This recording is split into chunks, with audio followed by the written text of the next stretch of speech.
Students, आज हम आपको दीप्तिकालिता बताएंगे। बीएससी थर्ड ईयर में फोटोपैरोडिज्म जिसको हम कहते हैं।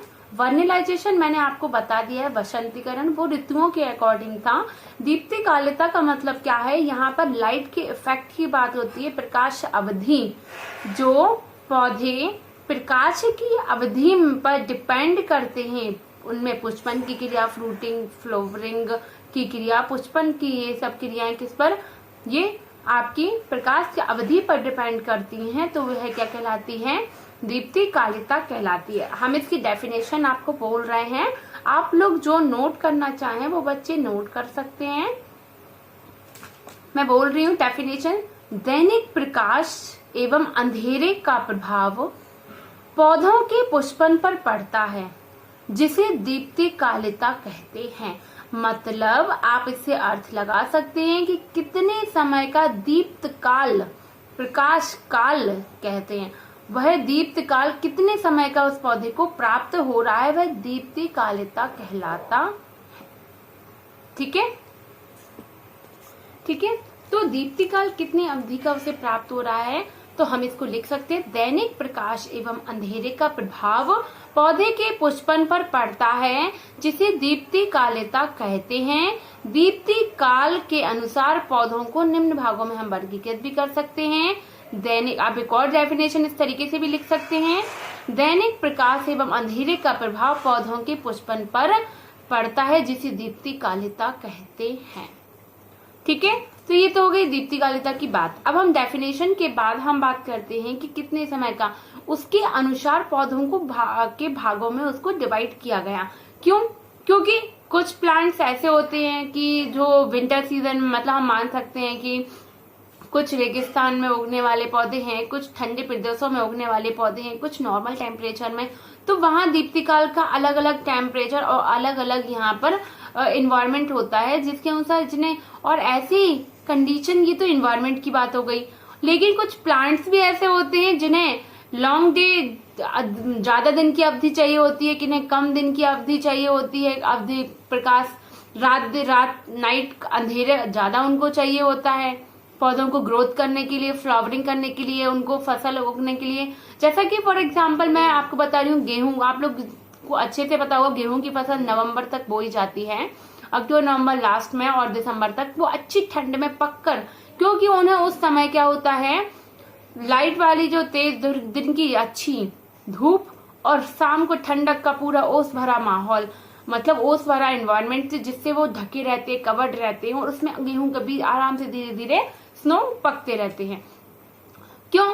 क्योंकि ये एनवायरनमेंट है। लेकिन वो बात अलग है कि हम आज अब सब प्रकार की फसलें हर समय बो सकते हैं, लेकिन फिर भी उन पौधों की एक क्वालिटी है कि उनको इस प्रकार की अवधि में उगाया जाता है, और ये उनकी सीजन है। ठीक है, तो ऐसी अलग अलग फसल, उड़द की फसल, ऐसी सारी फसलों को उनकी एनवायरनमेंट के अनुसार उनको उगाया जाता है यहाँ पर, है ना, उनको उसी समय पर उनकी ग्रोथ की जाती है। इसी के कारण जो प्लांट्स होते हैं उनमें दीप्तिकालिता को यही बताया गया है कि कुछ लॉन्ग डे प्लांट होते हैं, कुछ शॉर्ट डे प्लांट होते हैं और कुछ long day short day plant कहलाते हैं। अब आप सोच रहे होंगे लॉन्ग डे और शॉर्ट डे क्या? लॉन्ग डे मतलब सिंपल सी बात है, लंबे दिन की अवधि वाले पौधे, जिनको लंबा दिन, ज्यादा दिन की अवधि चाहिए होती है, प्रकाश की अवधि चाहिए होती है, वो लॉन्ग डे प्लांट कहलाते हैं। शॉर्ट डे प्लांट, जिनको प्रकाश की अवधि कुछ कम चाहिए होती है, निश्चित अवधि चाहिए होती है, और रात का अंधेरे वाली नाइट ज्यादा चाहिए होती है, वो शॉर्ट डे प्लांट कहलाते हैं। ठीक है, और ऐसे ही long day short day plant, जिनको बराबर मात्रा उनसे कोई इफेक्ट नहीं होता, वो long day short day plant कहलाते हैं। ठीक है, तो मैं डेफिनेशन के अकॉर्डिंग क्लियर करके भी आपको बता दूंगी कि जैसे कि फॉर एग्जाम्पल मैं बता रही हूँ, दीप्तिकालिता लॉन्ग डे प्लांट को आपको LDP आए तो लॉन्ग डे, LDP प्लांट। ठीक है, ऐसे SDP शॉर्ट डे प्लांट का शॉर्ट फॉर्म है, डे नेचुरल प्लांट्स, दिवस उदासीन पौधे, लॉन्ग डे शॉर्ट डे बोल सकते हैं आप। ठीक है, इस प्रकार के पौधे को पुष्पन के लिए एक निश्चित समय के से अधिक दीप्तिकाल की आवश्यकता होती है। जैसे ब्लैक हैंडमेल के पौधे को पुष्पन के लिए एक मौसम में कम से कम 15 घंटे प्रतिदिन प्रकाश आवश्यक होता है। ठीक है, किसका एग्जाम्पल, ब्लैक हैंडबिल, ये हो गया। लॉन्ग डे प्लांट, इनमें आप और भी एग्जाम्पल हायोसाइमस लिख सकते हैं, एवीना इसका एग्जाम्पल है, लोलियम, लौंग, ये सारी इसी के एग्जाम्पल हैं दीर्घ दीप्तिकाल की। ठीक है, 15 घंटे की अवधि चाहिए होती है इसको पर डे, तो ये गर्मी ही मान के चले आप। अल्प दीप्तिकाल वाले पौधे, शॉर्ट डे प्लांट, इस प्रकार के पौधों में पुष्पन एक निश्चित समय की में से कम दीप्तिकाल मिलने पर होता है। जैसे कॉकलेबर के पौधे में पुष्पन, उन्हें एक मौसम में 12 घंटे से कम प्रकाश मिलता है, अर्थात 12 घंटे से अधिक प्रकाश मिलने पर उनके पुष्प नहीं खिलते। वहां 15 घंटे की बात हो रही थी, उसकी आवश्यकता होती, यहाँ 12 से कम।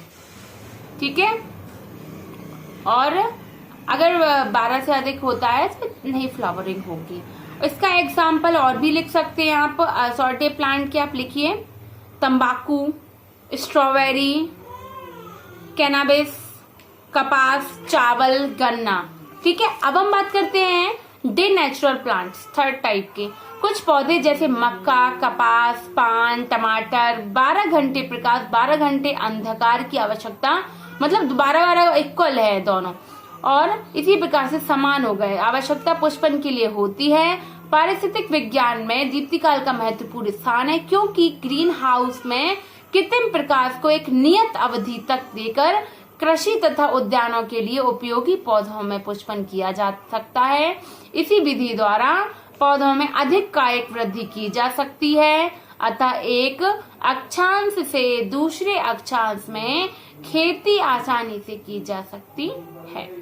फोटोप्लास्टिक, प्लास्टिक बीजों में प्रकाश आवश्यक होता है, जैसे लैक्ट्यूका व र्यूमैक्स आदि। ठीक है, अब हम बात कर रहे हैं अविकल्पी दीप्तिकालिता। विकल्पी, दो प्रकार की दीप्तिकालिता पर आश्रित पौधे भिन्नता प्रदर्शित करते हैं, एक अविकल्पी और एक विकल्पी।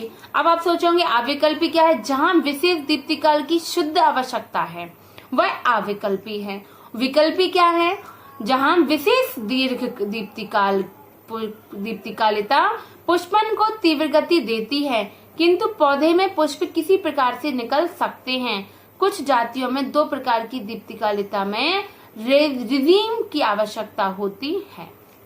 ठीक है, अब इसी में 2 प्रकार है, एक अल्प दीप्तिकालिता से दीर्घ दीप्तिकालिता वाले और एक दीर्घ दीप्तिकालिता से अल्प दीप्तिकालिता वाले। कुछ वसंत पुष्प जैसे क्लोवर अल्प दीप्तिकालिता से दीर्घ दीप्तिकालिता में जा रहे हैं, वो कौन से, क्लोवर। ठीक है, और दीर्घ दीप्तिकालिता से अल्प दीप्तिकालिता में जा रहे हैं, वो प्लांट्स का एग्जाम्पल लिखो, पतझड़ वाले पुष्प जैसे पत्थर चट्टा। ठीक है, ऐसे कैस्युलेशन का मैंने कैम प्लांट का वसंतीकरण में ही बताया था कि यहाँ पर कैस्युलेशन अम्ल उपापचय के स्तरों को कैम पौधों में नियंत्रित रखती है। रबर वृक्ष, पर्णपाती वृक्ष और पर्णपाती प्रकृति भी बहुत छोटे दीप्तिकालिता में परिवर्तन के कारण प्रभावित हो जाती है। तो आई होप आपको इसकी डेफिनेशन क्लियर है, दीर्घ दीप्तिकालिता और अल्प दीप्तिकालिता क्या होती है, क्लियर है। ठीक है, और दीप्तिकालिता के बारे में उनकी टाइप्स। थैंक यू, आप लोगों को क्लियर है तो मुझे कोई प्रॉब्लम नहीं।